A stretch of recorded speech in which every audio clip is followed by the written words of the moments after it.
बोला बोला पतन वाली माई की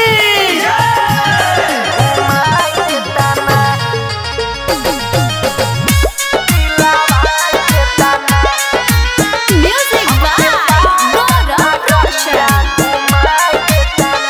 चुनरी तुलसीपुर से हो, चुनरी तुलसीपुर से बाली बोला रामपुर से बोला मदीला आई देता ना। तुलसीपुर से हो, चुनरी तुलसीपुर से काली बाला रामपुर से बोलम दिलवाई देता ना। दिलवाई देता ना हो, दिलवाई देता ना हो, दिलवाई देता ना।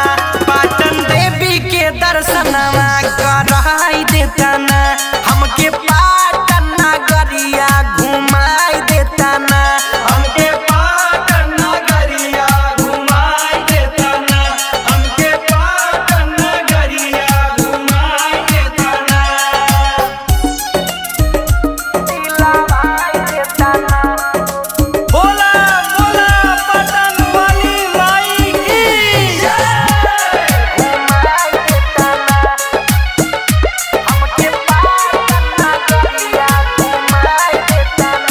दीदिया बस्ती से ले अइहा नथुनी नौगढ़ में गढ़वैहा। नथुनी नवगढ़ में गढ़वैया, नथुनी नवगढ़ में गढ़वैया। टिकवा इटवा से दिलवैहा, गजरा गोंडा से ले अइहा।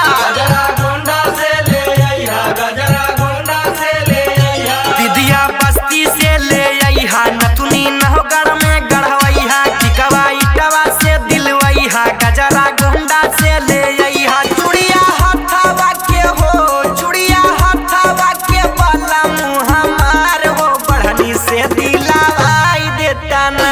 चूड़िया हाथवा के बोला मुँह हमार हो, बढ़नी से दिलवाई देता ना। चूड़िया हाथवा के बोला मुँह हमार हो, बढ़नी से दिलवाई देता ना।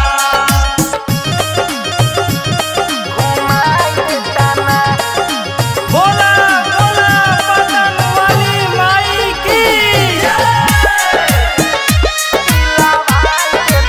Music by Gaurav Roshan. सेनुरा सिद्धार्थ नगर से लइहा, पायल पचपेड़वा दिलवैहा। पायल पचपेड़वा दिलवैया, पायल पचपेड़वा दिलवैया। मेहदी मनकापुर से लइहा, गजरा कानपुर दिलवैहा। गजरा कानपुर दिलवैया, गजरा कानपुर दिलवैया। सेनुरा सिद्धार्थ नगर से लइहा, पायल पचपेड़वा